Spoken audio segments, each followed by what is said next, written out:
Here's to the finest crew in Starfleet. When it comes to my crew, you won't get any argument from me.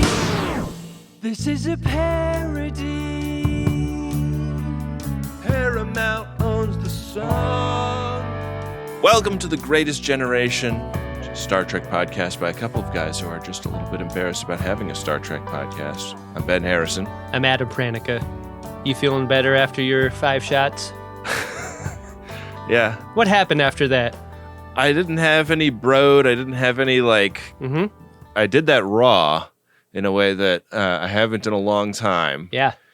And then some buds were out getting drinks at U Rustic Inn. I love that place. So I went and got wings and drinks with the boys. How do you get your wings at Yi? Oh, I wasn't there when they got ordered. I think they were just a pretty traditional buffalo wing. Well, I mean, famously, and this is LA specific, but in a way that I feel like any restaurant that makes and sells wings should do, you get to choose your doneness / crispiness level at this particular restaurant. And I really like that. Yeah. Man, yeah, I wasn't there for that part. I did a thing where I went in and I was like, oh, somehow I'm the first one here. And I sat at the bar for like half an hour. And then I was like, I should probably check. And it turned out that they'd been sitting in the side yard, which I didn't look in. Jesus, Ben. The one place I didn't look. Ben, when you arrive at a social gathering, like that's part of the job. You gotta do the full circuit. I had done 5 shots, I will remind you. Okay, all right. This is starting to make sense now. That's 5-shot Ben sitting at the bar, continuing the journey. What do you order after 5 shots when you go to a bar after? I had 2 tequila sodas, and then I coasted into the evening with maybe it was like a PBR or something in a can that was, crushable. There is 0% chance I'm having more liquor after 5 shots. I'm cruising right into Modelo's after that. Your capacity astounds me. The thing to keep in mind is that the 5 shots happened between the hours of 2 and 3 p.m. Yeah. And my hangs started at, for me, it started at 7 and then really started in earnest closer to 7:30, 7:45. Oh, sure. Yeah. When I discovered my buddies. Did you see a bottle of 99 bananas on the wall, and did it give you a special feeling? Yeah, the siren song was hard to resist, but I did it. And I woke up pretty clear-headed after all that, amazingly. That's great. Yeah. I love that. It shouldn't be a punishment. It should be a reward. Yeah, I was telling my wife, I got a weird thing I have to do on the show today. Don't worry, Adam's doing it too. And she was like, why do you do this? That's important to say. And I was like, that's the point of a wheel of fate, Like, there got to be good things and bad things. There got to be things you want to do, and, fate doesn't always work out in your favor, as is evidenced by everything surrounding us. You know what? Message to your wife, who I know isn't listening to this program. Never would. Why do you do this is a question that kind of goes without saying. Just, it could apply to so many things related to our show and each other. Yeah. It's a question that just works across the board, and there is no answer. There's no good answer. That is also a question I had at the very end of today's episode of Star Trek Enterprise, Ben. Coincidentally, do you want to get into it so we could get to that part? Because I got a lot to say about Enterprise Season 3, Episode 24, 0 Hour. Got free speech and guitars. Dolim and the boys are getting ready for their big triumphant moment by chowing down on some live mice. Lizards love this shit, man. You got to do mouse shots. Yeah. At this point. What do you think? Like, because there's a cut, right? Like, they pick up the wriggling. I don't know if these are mice. Maybe they're like baby guinea pigs or something. But they're some kind of live rodent, and they pick them up, and then there's a cut, and they're lowering like Jell-O stunt rodents into their mouths and like giving their hands a little quaver so that it looks like the limbs are moving. What do you think those are made out of? Do you think that that's actually Jell-O, or do you think it's just like a rubber thing that they're putting into their mouth and then spitting back out? The problem is the hair or the fur, right? It's one thing to make the Jell-O mold mouse. It's quite another to give it the texture of an actual mouse. Sure. I think the one disappointment about this take is that like less than half of it, I feel like goes in to the mouth. I want to see it go in. I mean, I've always wanted to see it go in generally. When Riker does this maneuver, it goes in. You see everything. I want it down to the base of the tail. Yeah. Yeah. This is just too big of a mouthful. Like generally, mouse or not, I hate that moment where I'll occasionally do this where it's just too big of a bite. And then you're caught like you're at a table with friends or whatever, and you're like trying to play it off like it's not too big of a bite. Yeah. It's always with friends, right?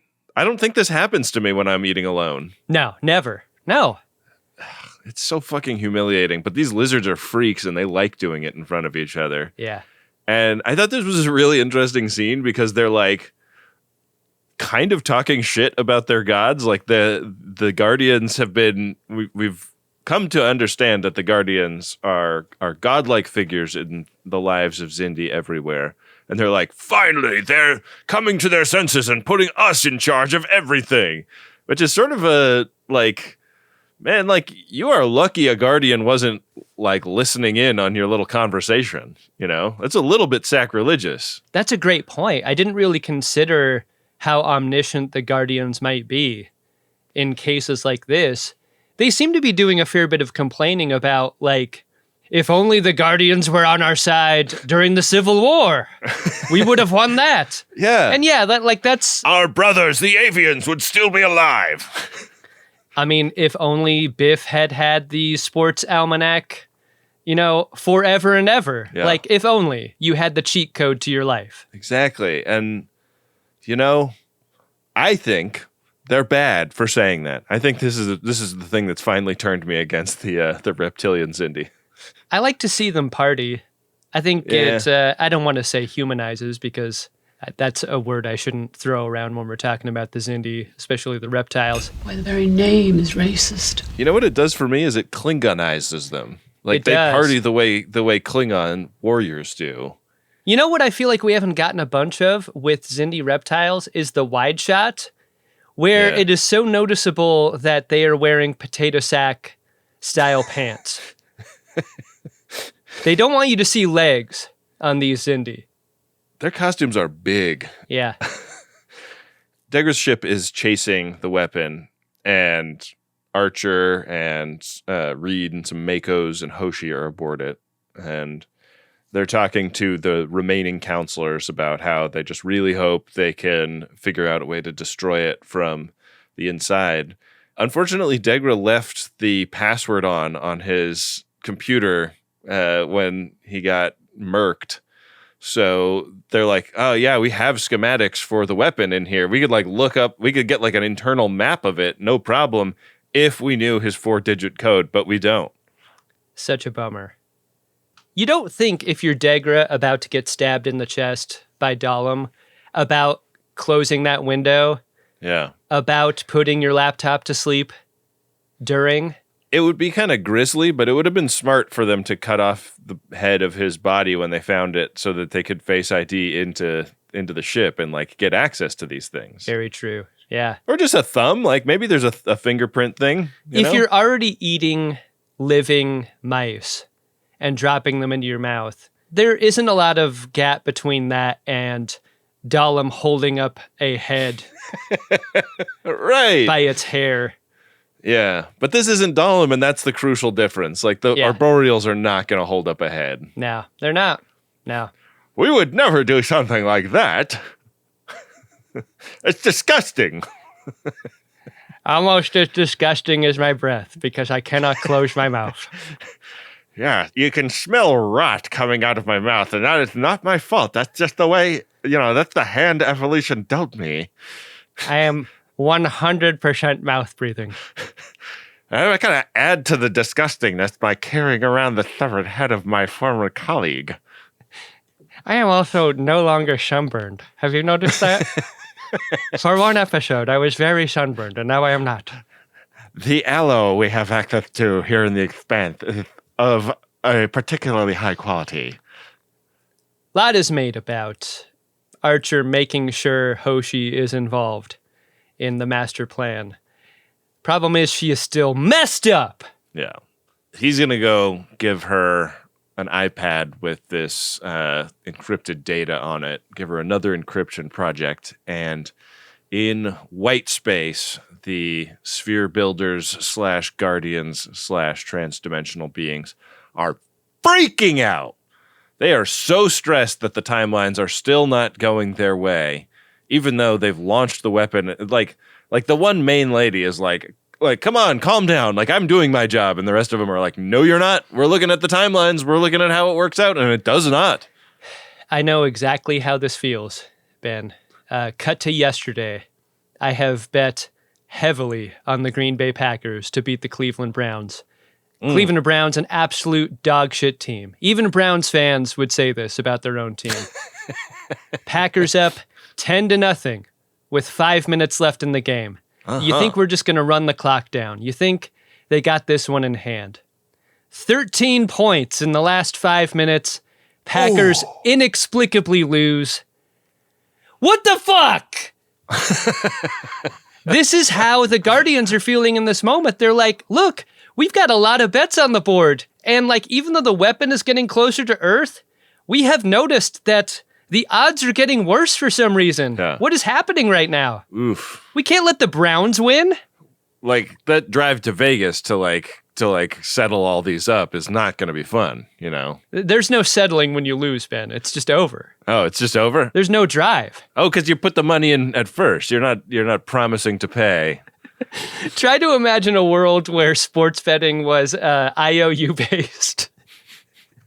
Oh man, the chaos. It is among friends, right? Like if you're like sitting watching the TV with your buddy and you say 20 gets you 40, that X happens, like you're not expecting him to give you the money right then and there, right? Oh, I think among my friends, that's the expectation. Okay. We're pretty serious about that. All right, fair enough. I spoke of something that I have zero familiarity with. We'll get you involved, Ben. You'll be one of us soon. Just what I want. So our Earth ship, we learned from the Guardians, is heading for their primary sphere. We thought it was just Sphere 41. I but know. This is the primary sphere. Who knew? And they're like, all right, well, that's also a huge problem. So we're going to have to whip up like quite a bit more queso around that one to stop them from messing with our main guy. Over on Enterprise, Trip Tucker, I want to say, is our main guy over there, right?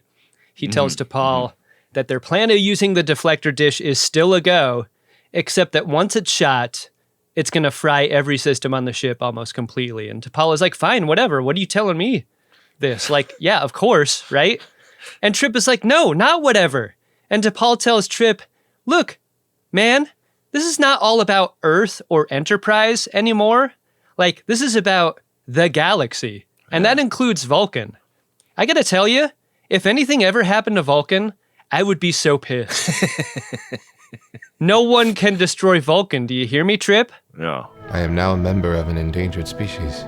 I felt like a lot of the imagery in this episode reminded me of Star Trek 2009, like the fight with the platforms inside the sphere later where they're like falling down levels and stuff. Yeah. And this idea, like she goes full soap opera talking to him about this. The emotions are all on the outside for this scene. Very much so. And the idea that this is very much a domino effect across the galaxy maybe hits home for Trip. I don't know. I think this message is more for us than it is for Trip.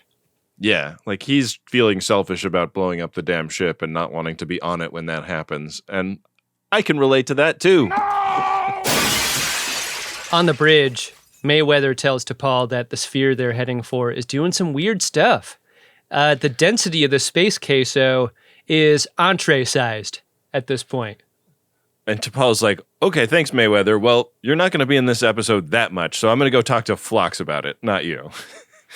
And down to sick bay she goes, where Phlox is worried about this because it's the same problem they had when they went through the queso before. Their consciousness could get scrambled, and he's got an injection that they can get, but it doesn't buy them that much time inside the queso, not as much as T'Pol feels that they need. I have gone to my shelf where I have a variety of medicines given to patients so that they will last 12 minutes. Just generally, 12 minutes of time, normally an amount of time that a patient would be happy with, and in this case, is the same. Do you remember how Hoshi looked when she was in the shower that was far too hot for her? You're all going to start to look like that. Oh, gosh, I keep forgetting you weren't actually conscious during that period of time. You were a figment of my imagination. I apologize to Paul. In this scene, I was positive there would be another plan. This could not be the plan. The 12-minute plan, I mean. Yeah. Yeah, but that's the plan. It is. And I've got faith of the fart. Legally, it's just a fart joke. Cut over to Archer visiting Hoshi, who is also going through with a plan that I cannot believe is the plan. Hoshi wrapped in the blanket of someone who has just had a mental parasite taken out of their brains. But also the blanket of someone who works in an office that is, temperature regulated to too cold for them. And everybody else is seemingly fine with it. So they just have to have a full fucking blanket at their desk. Archer has done a lot of dark things over the course of this season and of the series. But maybe the darkest, I don't know why this felt so dark to me, but when Hoshi asks for a doctor and Archer's like, no, you don't need a doctor. Rub some dirt on it, Hoshi. Get back in the game. I'm not sure what I'm supposed to be doing. There are no sick days at this moment. We left Phlox behind ages ago. You need to finish what you're doing. I thought Linda Park did a really good job portraying somebody who is not just like sick and fucked up, but like disoriented. Yeah. Like there are parts of this scene where she thinks she is talking to a lizard Xindi, and there are parts where she like remembers what she did for them and is like racked with guilt. And Archer is sort of pitching her solving this cryptography problem as like a way to atone. Like, oh, you feel bad about like giving up the third code? Well, you do this and, nobody's going to hold it against you. Do you get the sense that she's ever going to be okay from this experience? I mean, Dr. Flock says that it'll take time. Yeah. But lordy, once there's a parasite wriggling around in your brains, I just don't know. Yeah, she does not seem in her right mind, and it is hard to see coming back from a state like this in this moment. Dahlum's on board his ship, shocked that they'll be dropping out of the vortex a little further from Earth than he was expecting, and that's because they need time to enter the firing sequence of this big weapon they've got. Since they only have 3 out of the 5 codes, if they had all 5, they could get a lot closer and fire a lot sooner. What is that about?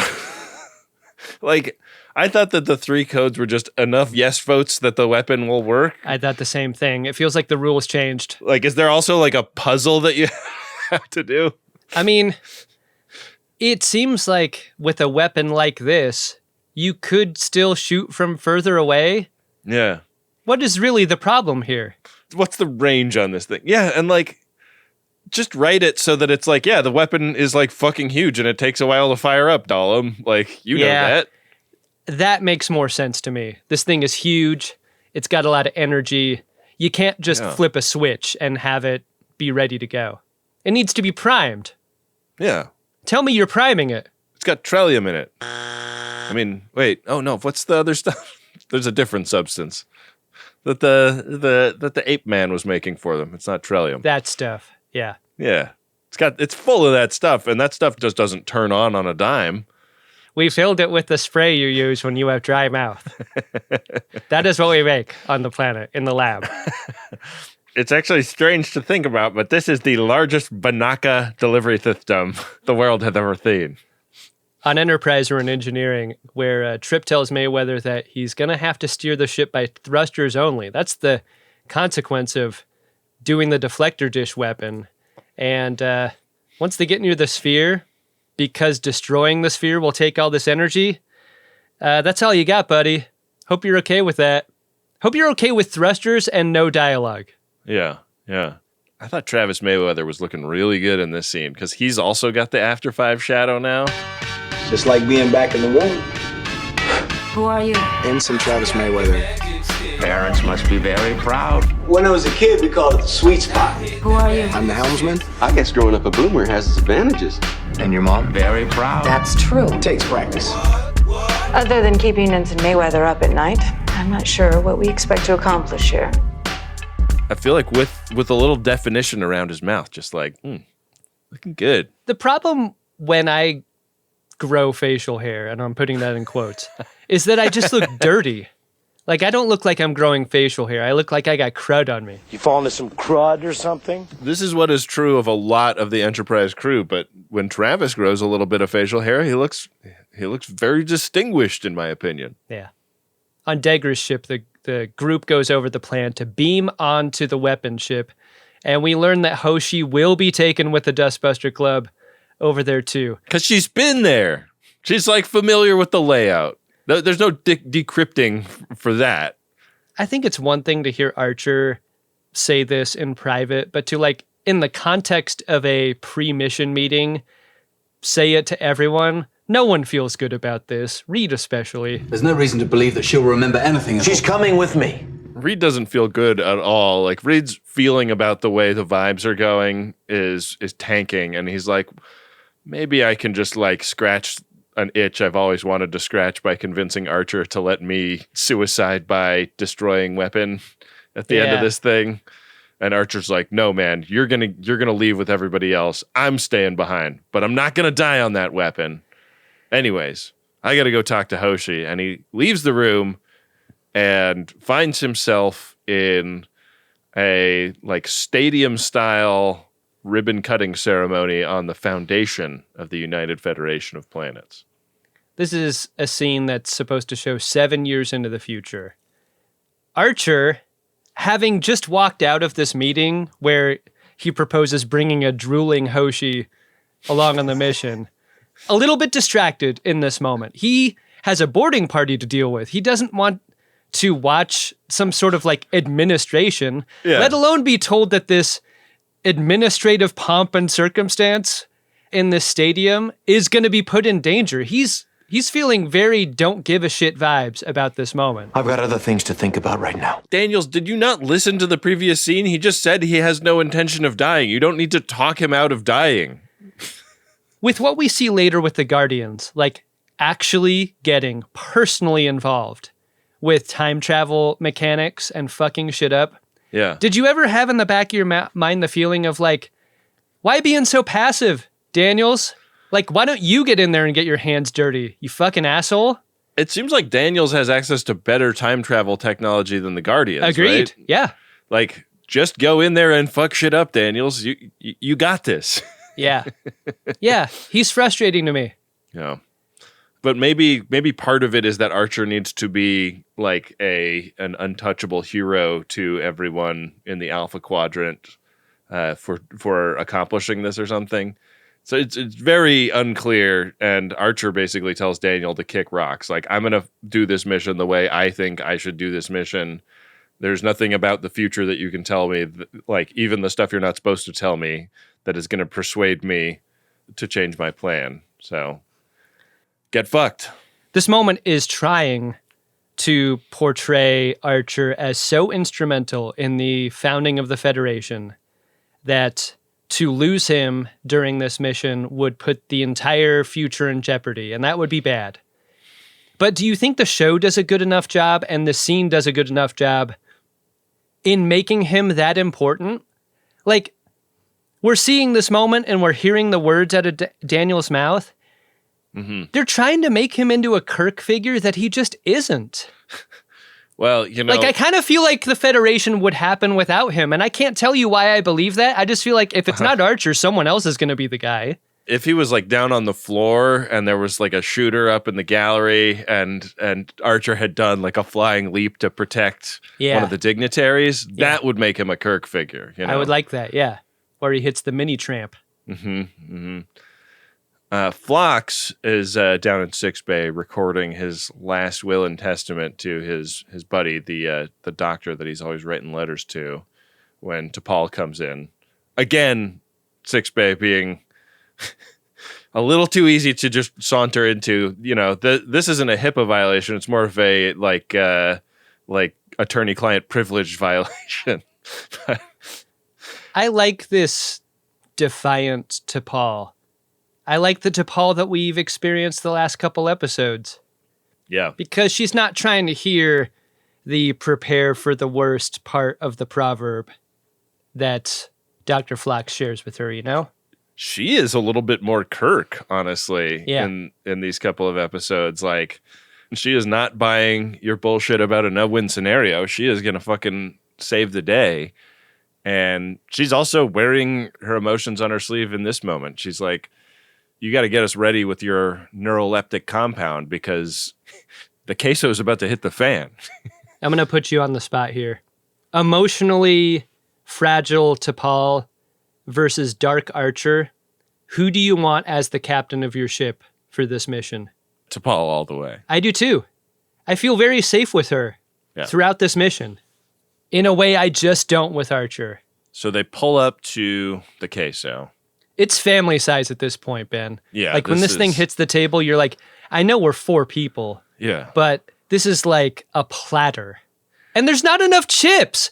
What the fuck are you doing? Like, we're going to have to summon more chips to the table. And like, you just know that it's going to be a coagulated nightmare by the time that second batch of chips gets out here, right? Do you want to be annoyed in the next 5 minutes when we ask for another basket of chips? Just bring them at first. Yeah. Bring them up top. This is a nightmare for everyone involved. And Phlox has worked the compound, so it's actually going to get them 15 entire minutes in there. And in they go. It's actually a lot more time than couples tend to enjoy. It starts to... sometimes it gets a little painful. If you're not ready for that. It kind of looked like a Hitachi magic wand, the thing that he hits to T'Pol. Like a miniaturized Hitachi magic wand. The kind that you would take into space, Yeah. Legally, it's just a fart joke. You will never take the greatest gin alive. Ben would rather die. What? We're going right into the queso at this point. There's no waiting. Yeah. They got their 15 minutes and the clock starts now. Back on Degra's ship, Hoshi has actually made some progress. It seems like she is getting better. She seems a lot more with it, and like The blanket does a lot to suggest this, right? No more blanket. Yeah, no more blanket. She's talking to Archer about like a weird disease she had a different time they hung out, and there's like some promises of like when we get out of this, like you can go on a vacation somewhere where they don't have weird diseases or reptiles. This disabling of the weapon is not just about going over there and shooting a reactor and destroying it. It's about a sequence, right? Doing things at the right time, in the right order, because if not, there's a bunch of safeguards that are going to pop up. And once the safeguards pop, there is going to be zero chance of destroying this weapon at that point. So it's a little more than brute force is what it's going to take. Yeah. I mean, it seems like brute force would work if the explosion was big enough, right? Yeah, that doesn't seem on the table, though. Yeah. Yeah. Chemosite, that's the stuff. There it is. What's in there. Chemosite. Keeps my mouth moist. Dry mouth, very painful for me. Chemosite flavored Banaka. Available in all of your finest movie theater bathroom dispensers. Speaking of Jannar, we're over on Degra's ship, and Archer is told by him and the counselor that the Xindi insectoid ship, not on their radar anymore. They fucked off. It's just the weapons ship escorted by only one other ship, and that's Dahlum's.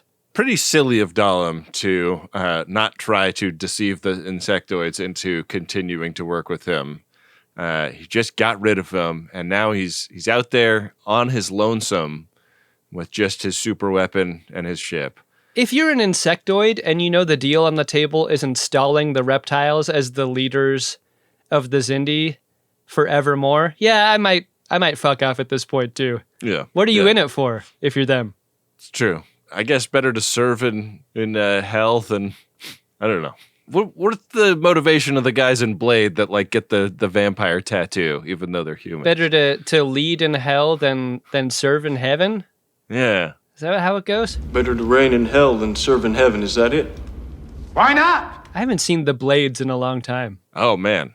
We should do a Blade trilogy bonus episode series. Are they good? They fucking rule. Are you kidding me? I have only room in my life for one vampire movie, and that's John Carpenter's Vampires. After 600 years, how's that dick working? Pretty good? I reject that. So the entrepreneur flies into this queso. Somebody goes and grabs the slider that affects how much red is in the shot and slides it all the way up. Yeah.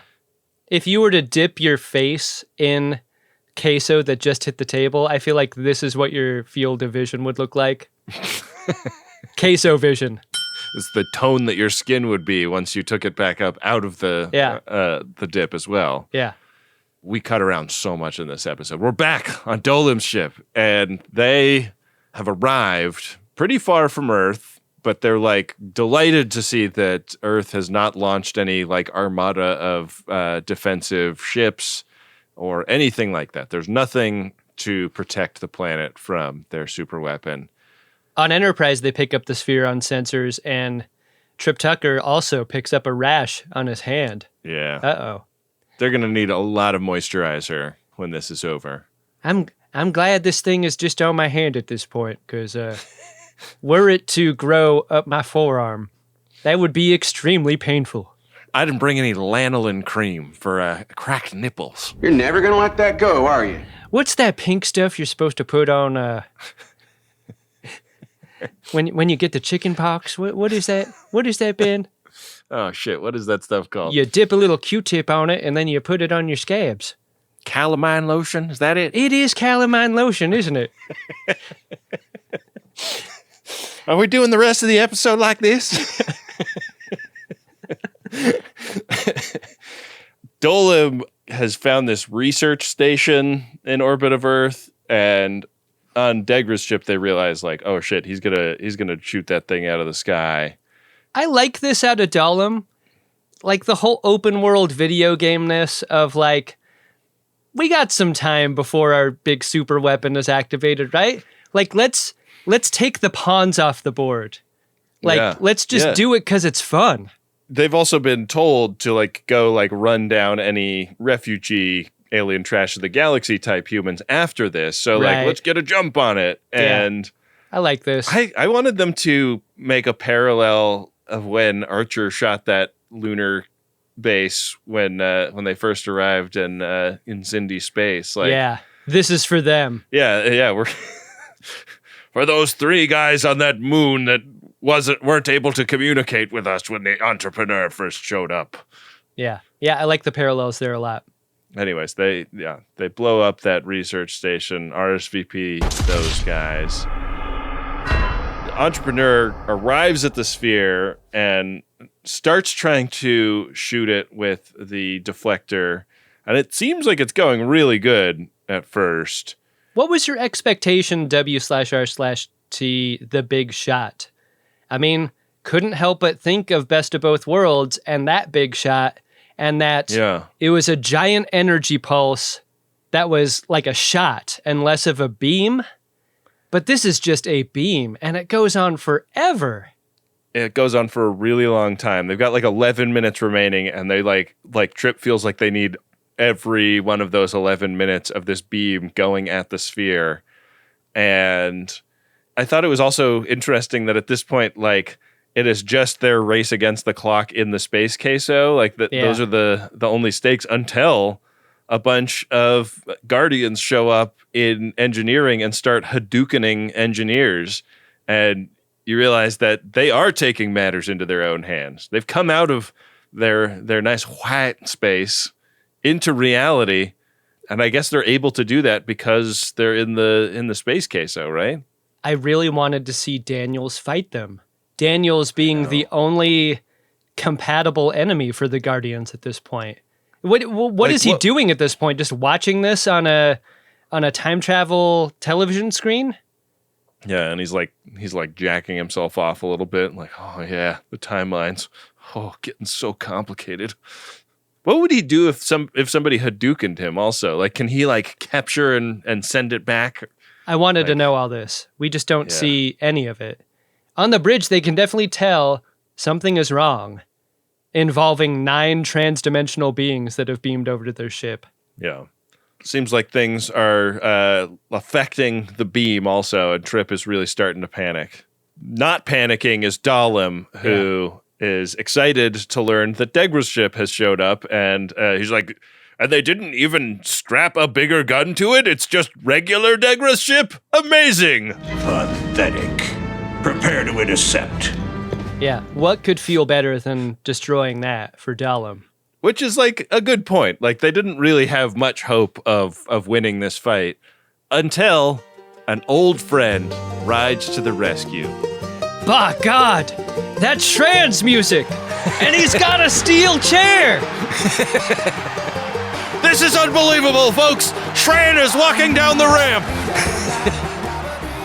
What a moment. What an entrance. Amazing. An entrance so good that it makes you really miss his exit at the end of the episode. I will say this. Yeah, I mean, the episode zags so hard when you think it's going to zig that it's really disorienting. It's really, Enterprise starting to explore the space of what if an ending felt totally random and strange. Ben, I was just thinking about what Shran's entrance music would be. It's got to be blue, right? Blue bada be. Yeah, but like the Roland is the like kind of rapped part. Like, there's a blue guy in a blue town. Yeah, right? Yeah. Like, that's not where you cue it, right? Like, no. You got to cue it on the hook, I think. I think so too. Anyways, people are going fucking mental in the audience, and like, there's so many signs that you're like, they must distribute some signs to the crowd, because like, how did the crowd anticipate this to the extent that they went down to a Staples and got a piece of foam core and wrote "We love Shran" on it? Dahlem makes a crucial mistake here, because as excited as we are for Shran's entrance, he kind of sees his ship as another target for him. And he shouldn't, because once Shran's ship starts firing back, like, it starts giving Degra's ship a lot of cover. It does. As a distraction. And Shran's ship is big. It's closer in size to the Entrepreneur. So we've got kind of the space battle going on between Shran and Degra's ship and Dahlem's ship, but we also have the battle going on inside the Entrepreneur, where we learn that the Mako weapons are not affecting trans-dimensional beings. The shots go right through them. And Phlox has studied one trans-dimensional being and gives them some frequency updates for their weps to potentially stun or kill the invaders. And this is going to run them off for now, it seems. Yeah. No, they're not gonna sue, they got no case, 'cause parody indemnifies. On the weapons platform, Hoshi guides Archer into the sequence of light bulb replacements he's got to do. And dumb Dahlem finally realizes what's happening here. They've been drawn away from the weapons ship, which Archer's Dustbuster Club is hard at work disabling. I think that one of the great strengths of Star Trek Enterprise is their ability to design a mechanical prop that like works in a way that looks super futuristic and interesting and intricate, and like flipping these tubes around and the changing color and the way they like interlock with the systems around them just looked fucking great to me. Has there ever been anything like a fluorescent light tube that is so bad to be around generally, to be illuminated by, and yet so cool as a thing? I know. Like, I love changing these things out in a garage. Yeah. I love buying them and disposing of them, but they are absolute shit to be around. I hate their buzzing. I hate the light they put off. I hate everything about them. But, like, there's nothing better than them for just handling. I spent my entire childhood being illuminated by them in classrooms and just, like, getting fucking headaches from the horrific light quality that's coming out of them. The worst. And yet, I can't quit them. I think they're really neat. You throw one of those in a garbage can and it just explodes so satisfyingly. So fun. And they're like, oh man, I bet I got a little cancer off of that, but worth it. I was supposed to recycle that. You know what? Make them so they don't explode. All right? You want me to dispose of them safely? Make it a little less fun to dispose of unsafely. So the Guardians aboard the Entrepreneur have made it into some room where some piece of equipment is, and they are like digging their hands through the guts of systems. And this seems like it's going to fuck with their ability to emit this deflector dish beam. The Guardians are digging in the guts like a gardener. If Enterprise starts feeling bangers, gonna dig a bit harder. Oh shit, he's doing it. He's making this the horniest rap episode ever. We get a scene straight out of Mortal Kombat here, near where Hoshi and Archer are working. This weapons platform has a lot of scaffolds. Yeah. Bridges. Walkways with no like OSHA compliant guardrails anywhere to be seen. I think if you're a reptile Xindi and you're wearing the metal cage uniform. Yeah. Guardrails are probably not what you want. No. You're probably catching yourself on those things on doorknob levers. You probably hate those if you're a Xindi. I wonder if this is a side effect of the Aquatics having built this thing, and it used to be full of water, and they were like, oh shit, we should add some stuff for people who aren't going to be swimming around in here. What are they using again? Walkways? I mean, you'd laugh. Initially, we didn't even have walkways as part of the design. I mean, I'm realizing that we're going to have to account for a lot more weight because we didn't have any way for them to get around in here. And it's going to be a bunch of girders and metal. Shit. You know what it's going to mean is it's going to take a lot longer to turn this thing on. That's the problem. That's the issue with adding these walkways. I think we can live with that. This poor Mako. This fight with the reptile goes very poorly for him. Yeah. In an exciting way. Like, you want to at least put up a fight, and he does. But it's just an absolute ass-kicking for him. Yeah. I mean, he does get, like, a couple of good licks in, but he gets stabbed. But, like, when you punch someone and they don't even feel it, does that count as a good lick? Yeah, I guess not. I don't know. The surviving lizardman shoots Hoshi, and she drops her iPhone in the toilet. I hate that. It's the worst. So she doesn't have the sequence in front of her anymore. She's going to have to do the rest of this to memory. If we could see inside her skull and all of the soft brain matter that's just been eaten by an eel. Yeah. I mean, I don't think I like our chances at this point. From memory, Hoshi must instruct Archer. Oh, no. Yeah. She starts talking like RFK Jr. She's like, okay, you're going to turn the other one over, but before you do that, I want to talk to you about the amount of mercury in vaccines. It seems like if she just like cocked her head to the side, her entire brain mass would just sort of slurp to the empty part. Over on the Entrepreneur, though, whatever those Guardians were doing in that equipment did not affect what Trip was doing, because he is able to push past the red line on their brain injections and destroy the sphere. And there's a very cool implosion effect that sets off a chain reaction.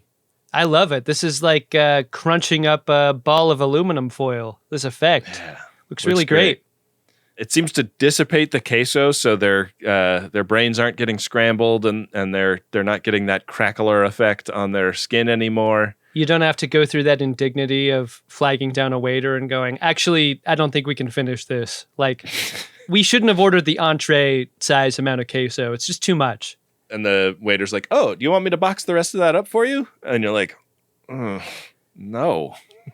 And then a dishwasher has to, like, somehow scrape the coagulated queso off of the cast iron dish. I don't know how they do it. This seems like a soak job to me. Yeah, it's terrible for everyone involved.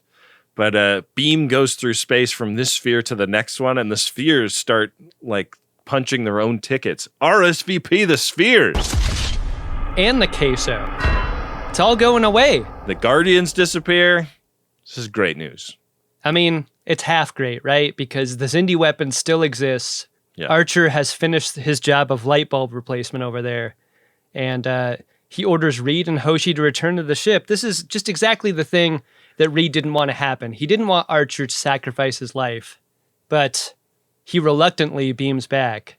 And that leaves Archer to plant the explosive charges himself, alone. But is it going to be in time?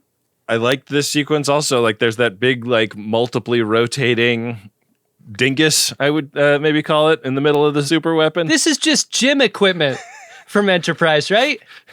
Yeah. Or what gym was this? Was this Voyager? No, I think this was on Enterprise. Yeah. Anyways, yeah. There's that thing. I like that he had to get one of the charges like onto a moving ring. Like he like quickly fun. Gets it on there, blows that up. Because you don't want to pinch your fingers at that point. That would hurt so bad. Yeah. Like, catch your hand in that thing. Oh. And then like the stakes of the episode are like too high at that point. You know? Can't have that. This thing starts grinding to a stop, which is very satisfying. Dahlem, in a fit of rage, cannot believe that this is happening, and they start fighting. But the thing about reptiles is they're so much stronger than humans, and Archer just gets ragdolled here a bunch of times. Oh man, there's a moment where Dahlem like spins Archer parallel to the floor, like he like flips him over and he spins like three That was times. so unnecessary and so fun. I like that. That was great. Yeah. You know, like you're getting over your own bout of sickness. How you feeling, by the way? I should have asked at the top of the show. Oh, it is so incremental day by day. I would say since the last time we recorded, I'm 10 or 20% better. This is what happened to me. There was like 2 days of like feeling much better, and then like such a long tail of feeling like an imperceptible amount better from day to day. Yeah.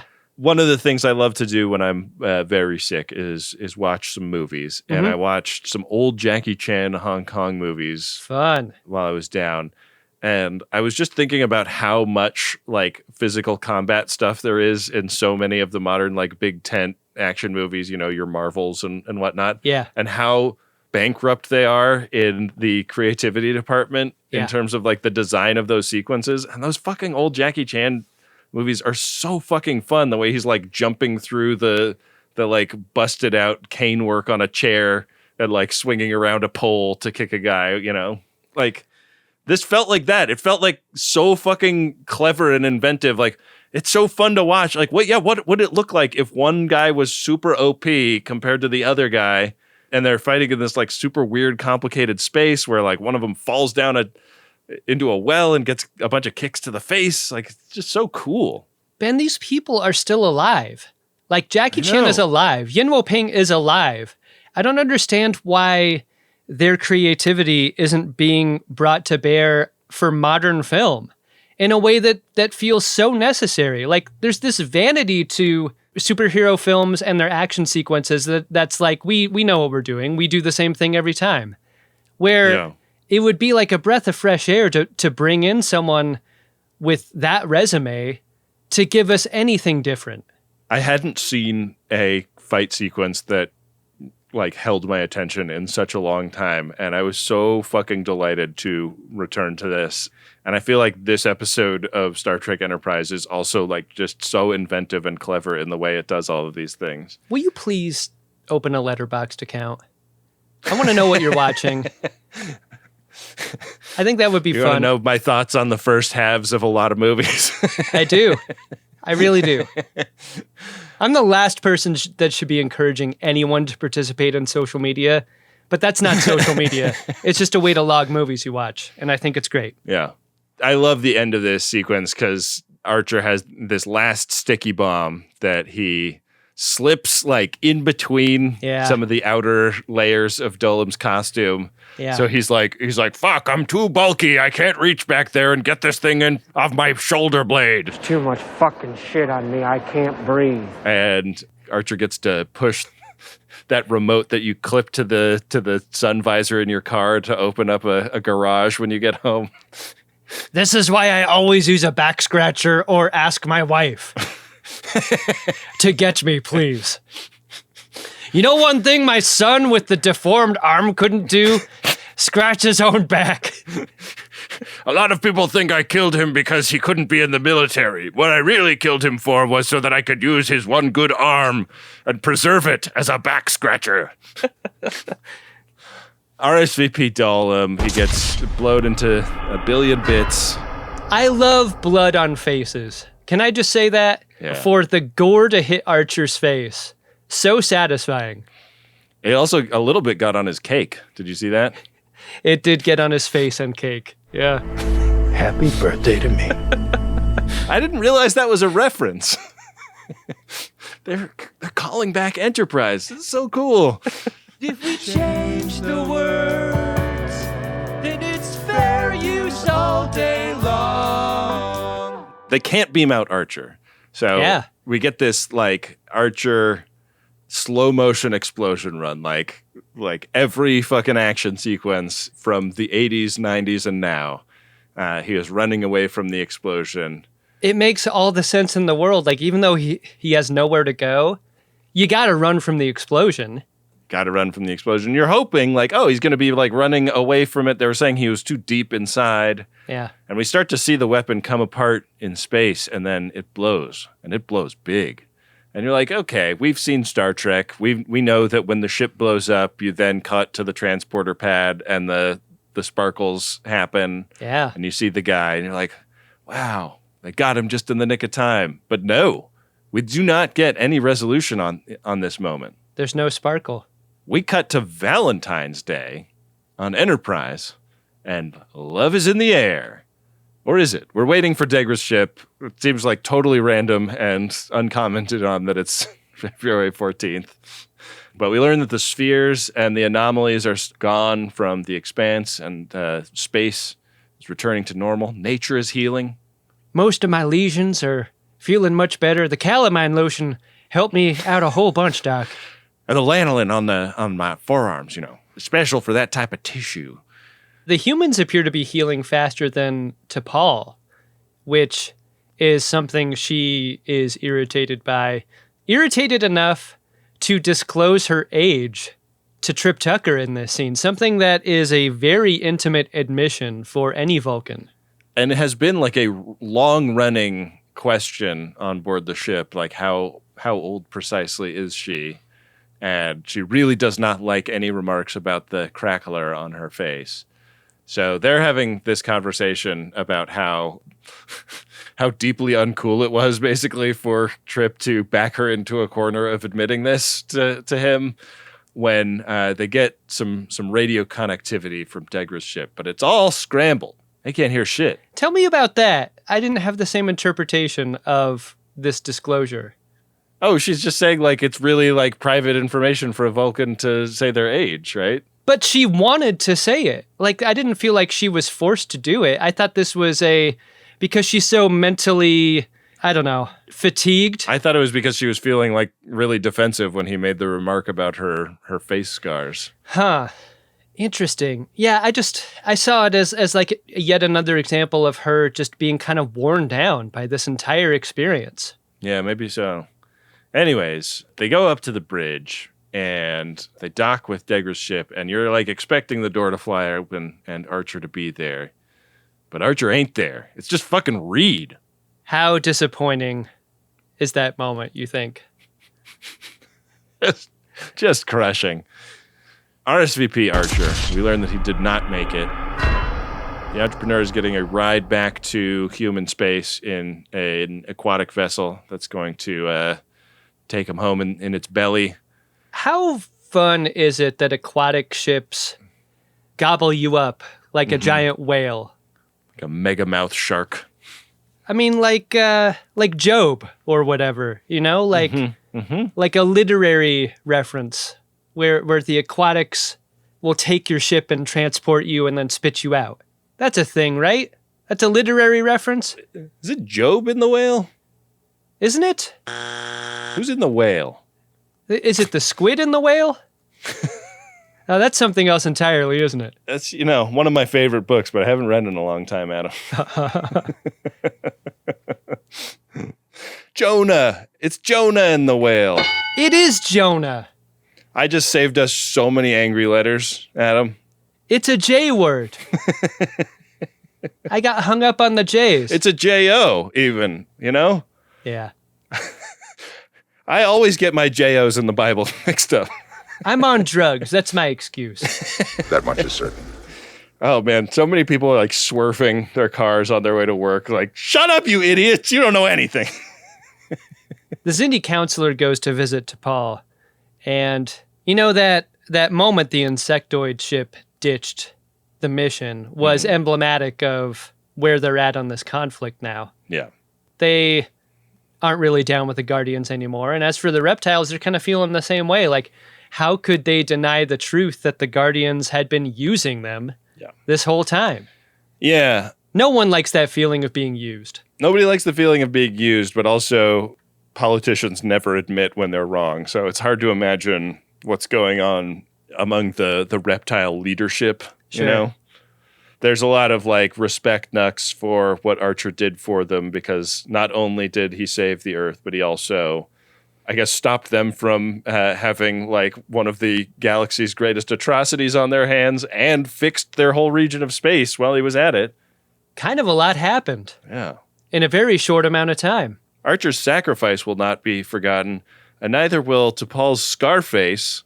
We go down to Six Bay, where we learned that his critters are really upset about the whole getting taken somewhere in an aquatic ship. Pretty fun, like, straight out of Gremlins type effects work here. Like, give me some plants in a cage and then shake that cage from off screen. That's all you need for a moment like this. There's just a PA like right below camera going like... Why does this stuff delight me so much? I don't know. It's fun. Yeah. I mean, but let's just, put it out there that Enterprise had every opportunity to have a plant that looks like a jack-off hand in one of these cages, and they did not take it. It's outrageous. And if one crew person could have that plant, Dr. Phlox is the one you'd want to have that. Like, definitely don't give it to Reed. That would be a bad match. I suppose you and I, Mr. Sulu, are kindred spirits in a way. Why hasn't Reed showed up for his shift? My relationship is also not exclusive. Kind of a lot and not enough has been made of who's going to take care of Porthos when Archer is off ship or possibly dead or going on a suicide mission. And this is the scene where we learn that it's not just the people processing the death of Archer, it's the dogs, and specifically Porthos. Yeah. And this is the first time in the entire series that T'Pol has talked to Porthos directly. Did you know this? I didn't. T'Pol's not a dog person. Yeah, she really doesn't know how to talk to a doggy. Did you hear that? The doctor says you'll be fine. Sort of seems like she thinks that Porthos might have a level of understanding quite a bit higher than Porthos probably does. Can I ask you, do we know the answer to this question? Can Vulcans mind meld non-humanoids? Like, they can mind meld a whale. That's what I'm saying. Like, but a whale is smart in a way that I'm going to get so many letters. In a way that a dog is not. Yeah. Like, the level of intelligence is different. Well, there's also that thing that can sometimes happen when you do a meld where you like take on elements of the personality of the person you've melded, and you don't want T'Pol going around like pissing on the floor of the entrepreneur, I actually would be all right if she started humping people's legs specifically. I'm bending over something in engineering. In comes T'Pol. She starts smelling my butt. I don't know what this is about. I don't know what it is, but I sure do like it. And get this, she didn't mind when I turned around and smelled hers. Enterprise is released from the aquatic ship, kind of barfed out. Yeah. It's back underway. I kept wondering where Shran was. I'm like, certainly this is the moment where we meet back up with Shran again. We don't. Instead, everyone's on the bridge. We're going to get our beautiful moment where Earth is put up on the screen, an unexploded Earth that makes everyone happy to see. And they're like still far enough out that you can't quite make out the damage that was done to Florida, so that's nice. Yeah. But they're like radioing and no response from Starfleet HQ. They cannot detect any orbital platforms. There's nothing on radio anywhere. No moon radio. No nothing. Trip and Mayweather are ordered to go to San Francisco and figure out what's going on. So they get in a shuttle pod. They fly down there. They're like, oh, yeah, looks about right. Normal San Francisco. They pick up some ships coming out to meet them. I'm like, great. Finally. They do a little radioing with these guys. And no answer. Instead, they hear bullets pinging against the side of the shuttle. What the hell? 3 P-51 Mustangs roll up. Yeah. What a sight. We know that this shuttle is bulletproof as hell. Just given the durability of the doors, like, this is going to be fine, right? It's not where are we, Ben. It's when are we? And when is Archer? Because we cut to a scene in a Nazi field hospital where an officer is shown Archer and he's got a bunch of meatloaf on his face. And then a mystery alien is there wearing a Nazi uniform too. And that's the end of the episode? What's crazy, Ben, is this for a long time could have been the end of the series. Yeah. This is sort of a poison pill moment that the show constructed where they were like, you can't end the series like this, right? Too many cliffs. But did you like this episode, Ben? I can't pay. Could fillet. Got no case. Tempting fate. I'm going to say I respect the poison pillness of it. Yeah. The you cannot fucking end the series on this note energy of it. But as a viewer, it is extremely disappointing. It really feels like we got save the day blue balls here, because it's like we've gone from one huge existential Star Trek plotline to another one without any warning. And I completely understand why the writer's room would make a choice like this, but I'd say as a viewer, it fucking sucks ass. I agree. The moment it made me think of in a fun way was like, try to imagine the series finale of Voyager, where like instead of the final scene being Voyager escorted toward Earth by the armada of Federation starships, we cut down to Earth and it's fucking Nazis.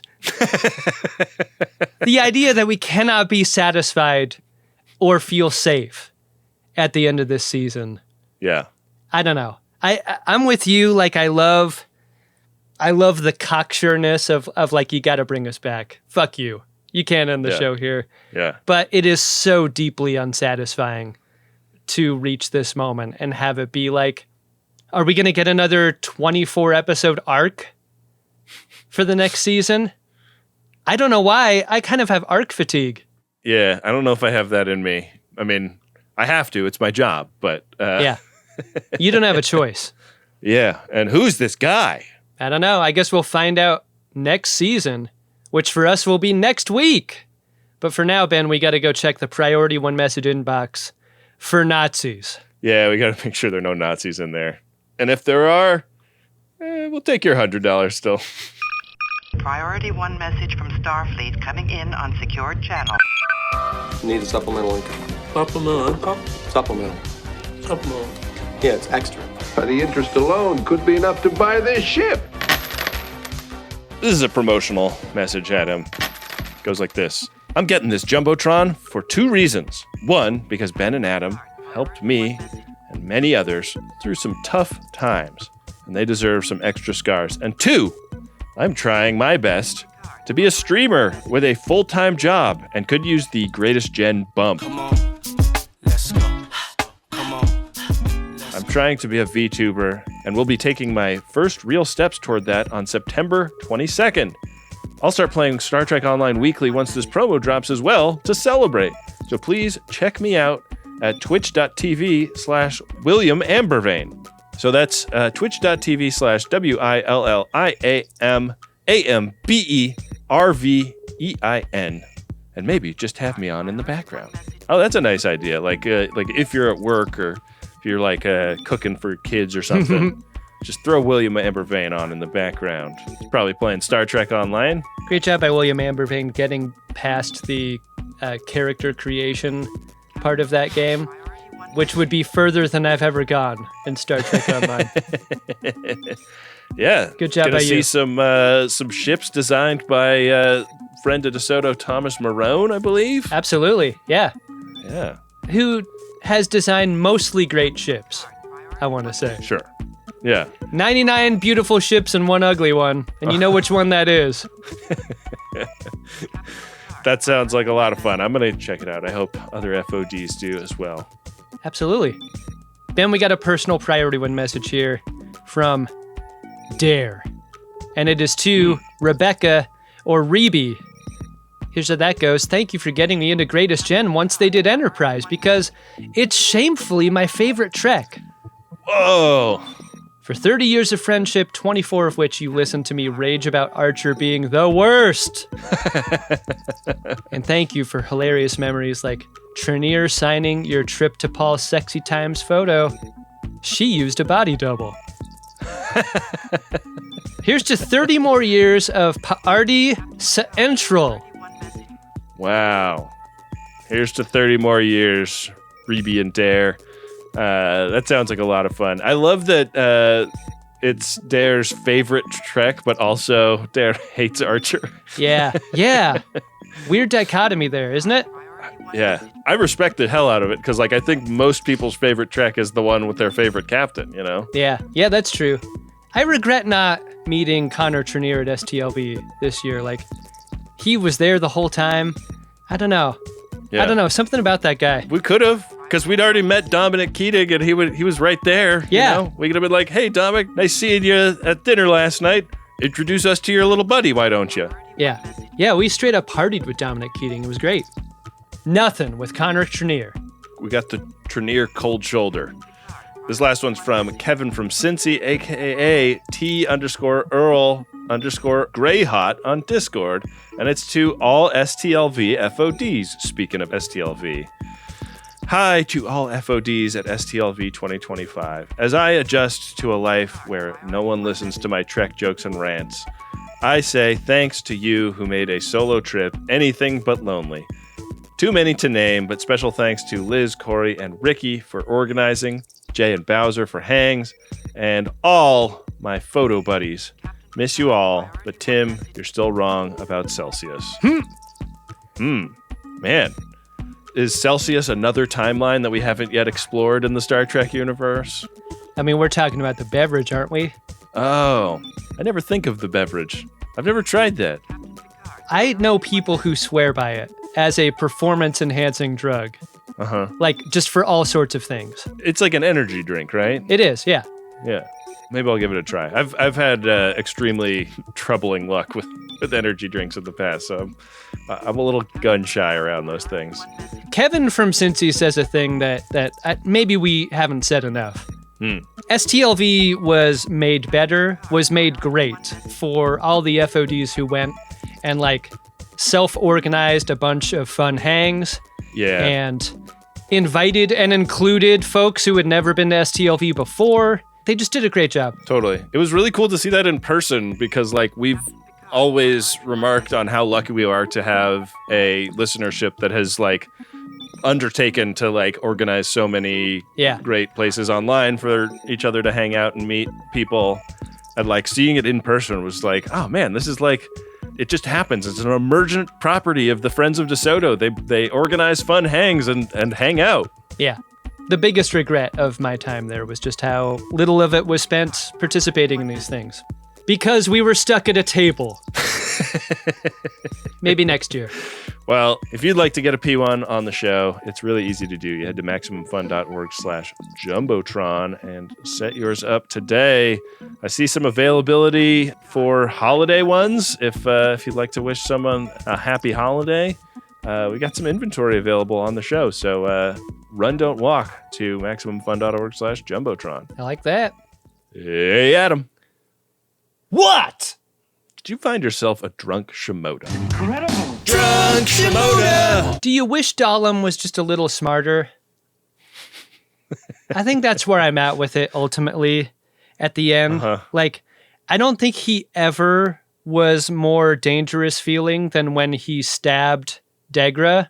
Yeah. Like, he kind of coasted after that in terms of the sense of threat that I got from him, how evil he was willing to be, how craven he was for power. And I kind of wish in the moments after stabbing Degra, he just got more and more evil and more threatening.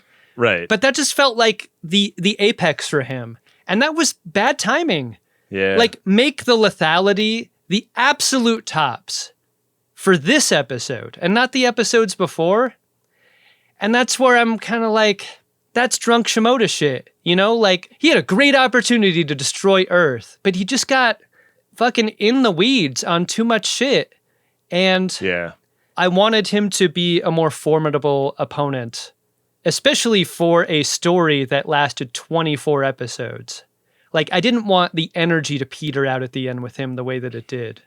That final fight scene with Archer and Dolim, like, you have to set it up that Archer wins because he fights smarter, not harder. Yeah. Like, yeah. Because Dolim is such an imposing figure in that moment. But also, I wanted Dolim to break Archer there.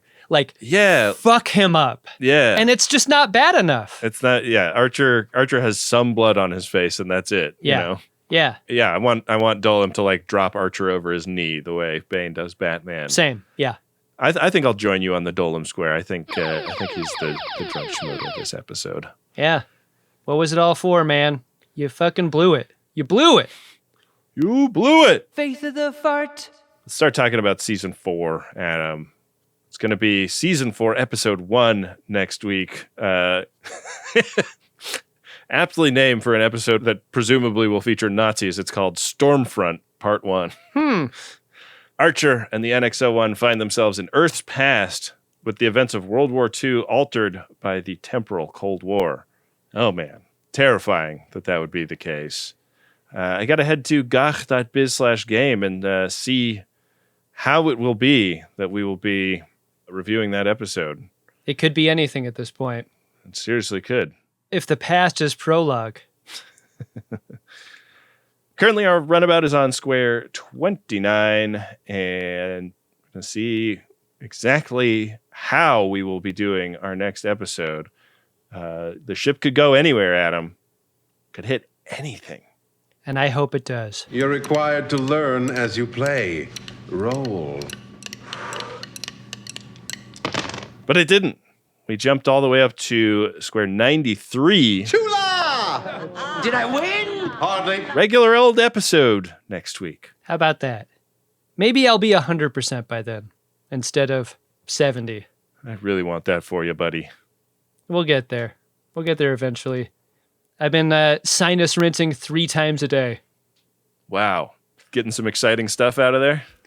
That's just it. That's how I feel like I'm on the other side of it is initially, you're just a garbage can of shit flying out of you. Now it's not much of anything at all. That's good. That's good. Yeah. You know what we do have 100% of, Adam, is support from the friends of DeSoto who go to MaximumFun.org/join. And if you're like, oh shit, I don't support at MaximumFun.org/join, get us back to 100%. We don't want to be at 99.95%. Yeah, it's up to you. We got to thank Wendy Pretty, our producer and editor, who you're not going to believe how many sneezes and nose blows and coughs from both of us she has cut out over the last few weeks on this show. You have no idea how much appreciation she deserves for all that. It's outrageous. Yeah. And yet she remains. Yeah. She hasn't given us her 2 weeks notice or anything. It's unbelievable. Thank you, Wendy. Thank you to Adam Ragusia, who made the original parody of Diane Warren's Enterprise theme song, and Dark Materia, who made the original Picard song.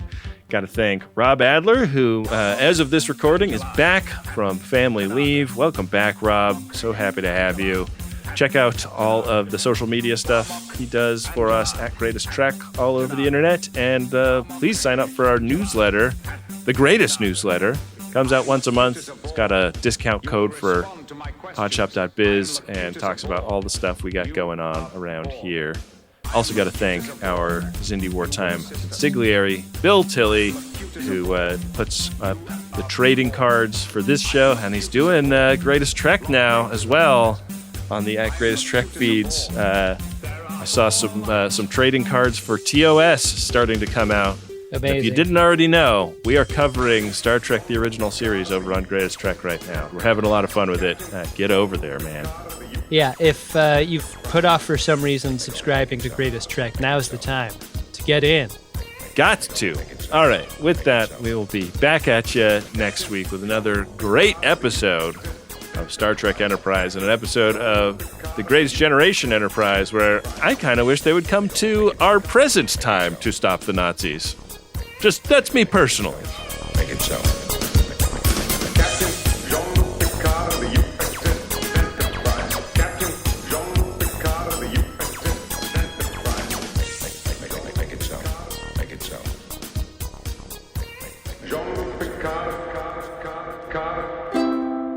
Maximum Fun, a worker-owned network of artist-owned shows supported directly by you.